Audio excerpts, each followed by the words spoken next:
Hello everybody, it's MAGMA and I'm here with the 7671 ATAP Walker review. So this set is from 2008, came out in January, so start of the year. And it was one of the products that year that came out right after the 2007 wave, so it still has the same box art. And it's a really cool set. It includes around 390 pieces and 2 minifigures which are identical. And those are the 2 shocktroopers. So let's go ahead and take a look at those 2 soldiers. They all both come. You'll notice that my figures aren't actually perfect. It's not the ones from the exact set because their belts, which connects both legs and to the chest piece, are black and not white, as the original minifigures are supposed to be. But I felt like this was close enough, so we'll just leave it at that. They're still nonetheless the same shocktroopers, same torso printing. Both come with a detailed helmet and some blasters. Ultimately, it's still kind of silly because the black belt change from the white belt is kind of weird because all of the other clone trooper minifigures have always had the black belt around them. So these minifigures are really cool, but they don't fit the best with all the other LEGO clones out there.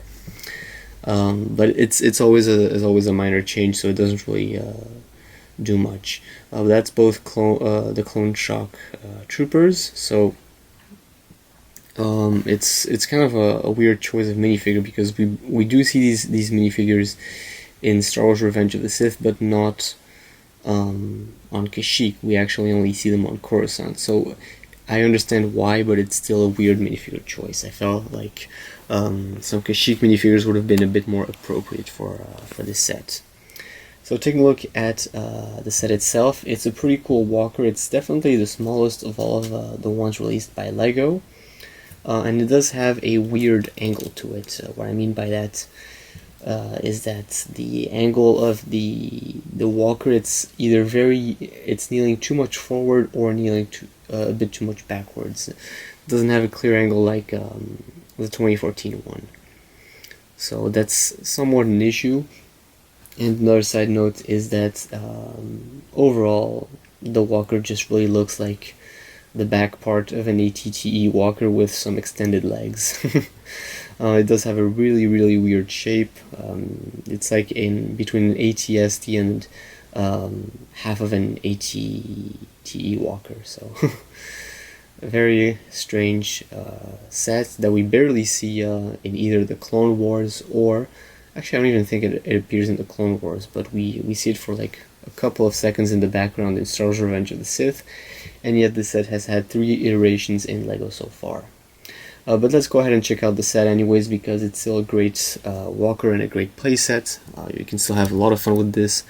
So first up, let's take a look at the frontal cannons. You have a main cannon that's the biggest one. That one just goes up and down. On top of that cannon you have a seated turret which moves 360 degrees, and the cannon on that turret moves also up and down, so you can have a lot of different positions and angles to shoot at. And in the lower part you do have one gun, which unlike the newer versions of the ATAP does not move at all. So you can have a lot of fun just moving in these cannons. I think that's the main attraction of the set, or at least the main feature. And what's also nice is that there are 2 little pieces that lock into place the best position for the cannon, I guess, to stabilize it and use the bigger one. So you can have a lot of fun with this. I've been having fun with this the whole afternoon, and it's just it's really player friendly. So then we can also open the hatch, and the hatch opens up like so. The hatch is obviously to open up for you know, not really sure if you're meant to open it. I guess maybe it's like a window. Not really sure why you can have that, but it's still a feature nonetheless. Maybe a quick access to the clone trooper.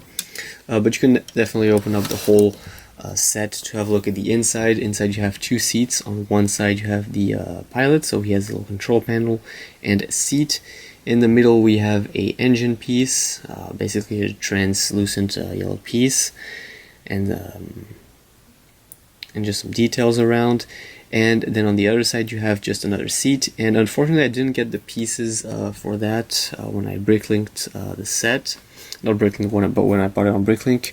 The sender forgot to send me two little clips that are meant to attach both blasters on the other side. So where you see that green piece, underneath that piece there's supposed to be two little clips to attach the guns. But nonetheless I found an alternative solution which works just fine, so it's not really much of a big issue.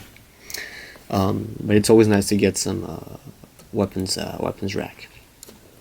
We can go ahead and close this up, and fits right in. Looks great. Really like the set. Obviously for its age and for its time, it's a really nice improvement, because back then having such a sophisticated set with so many strange shapes wasn't the easiest, but they still somewhat nailed it, even though the newer versions are obviously better.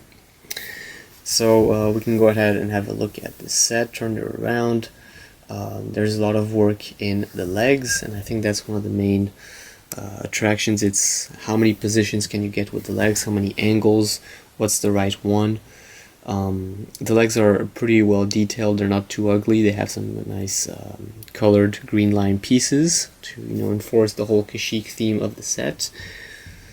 And we also have the frontal shielding, frontal panels, and everything. So I really like the set. I feel like there's a lot to say about it. There's a lot to discover. It's definitely an underrated set, but at the same time it's understandable, because the vehicle itself is underrated and doesn't appear that much in Star Wars The Clone Wars and Star Wars Revenge of the Sith.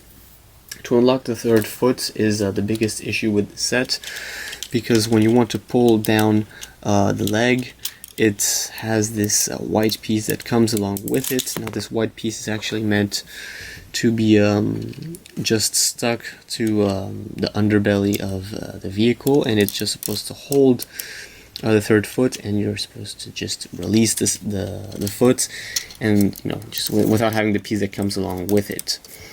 And the piece does anyways, because it's not a very sturdy and it's not the best way to have this mechanism hold the leg. But as you can see, the leg has full mobility and full flexibility. You can adjust it to the different angle that your legs are positioned at, whether they are in a higher posture or leaning a bit more down. So you can have a lot of fun with that. This third leg is obviously in Star Wars lore, it's supposed to be a third leg that comes in to stabilize the walker when it's aiming and using its bigger cannon. Otherwise, it's similar to an AT-ST walker that just walks around. 2 legs is faster than 3 legs, and they are using the anti-personnel or the turret on top. So different type of guns. If you take a look at the back of the walker, you'll see that there are some panels to cover it up and make it look good. But at the same time, it's still old LEGO Star Wars, so we still have a look at a little bit of the internals and the technical structure that holds the set together.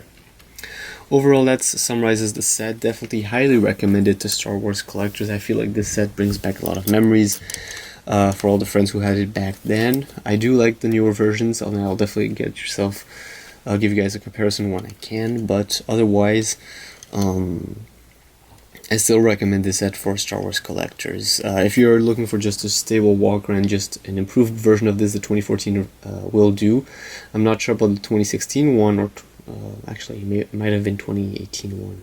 I don't know. I know they re-released the 2014 version, but I don't remember when, so that's a weird set anyways.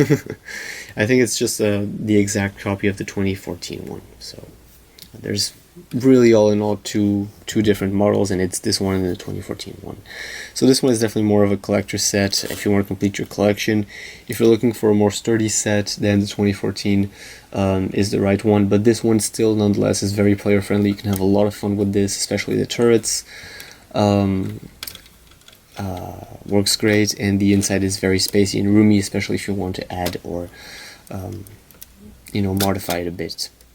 So this is still nonetheless a great LEGO set.